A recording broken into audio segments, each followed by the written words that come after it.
Let's listen to an expert, Dr. Ashwin Mehta, MD Physician, Raj Hospital, Vadodara, for hypertension in young population along with coronary artery diseases and higher heart rate. Can be sure of happy heart? Has there been a recent increase in the incidences of hypertension and heart attack among young patients? If yes, what could be the underlying causes? Definitely there is a increase in the incidence of heart attacks among the young patient.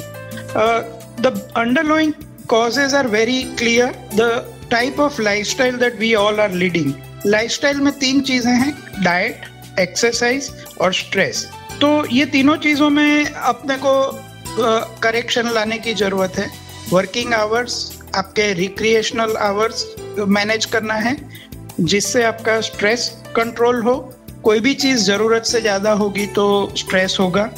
That is one. Diet healthy होना चाहिए. Green leafy vegetables ज्यादा लें. Salt और junk food avoid करें. तेल, घी, तला हुआ जो फैट कंटेनिंग डाइट है उसे अवॉइड करें. एक्सरसाइज रोज अराउंड 40 to 50 मिनट्स करें आपके डॉक्टर से कंफर्म करने के बाद में. वॉकिंग करें, स्विमिंग, साइकिलिंग, जो भी आपको कंफर्टेबल हो. What is the relevance of heart rate in hypertension?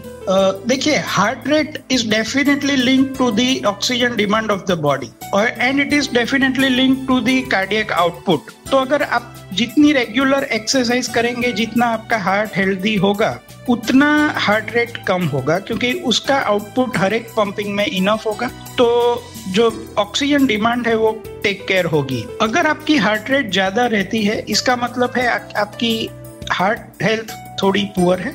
Latest studies में भी यही चीज कंफर्म करी गई है कि हार्ट रेट हाई हो, that is an independent risk factor for the cardiovascular and total mortality, particularly in patients with hypertension. What precautions should a patient take along with medications? आपका क्वेश्चन ही answer है. पहला precaution तो regular medicine है जो mostly अपनी population समझती है कि ब्लड प्रेशर की दवाइयाँ एक कोर्स होता है कुछ दिनों या महीनों के लिए. वो एक मिसकंसेप्शन है. उसके साथ साथ में एक हेल्दी लाइफस्टाइल मैनेज करनी है, वेट लॉस करना है, eating the meals which are having less fat and salt. आपकी हैबिट्स जो हैं उसको मैनेज करना है. हैबिट्स में मैं कहना चाह रहा हूँ अल्कोहल, स्मोकिंग और कोई दूसरी हैबिट जो इस तरह का प्रॉब्लम क्रिएट करती है उसे अवॉइड या क्विट करना चाहिए.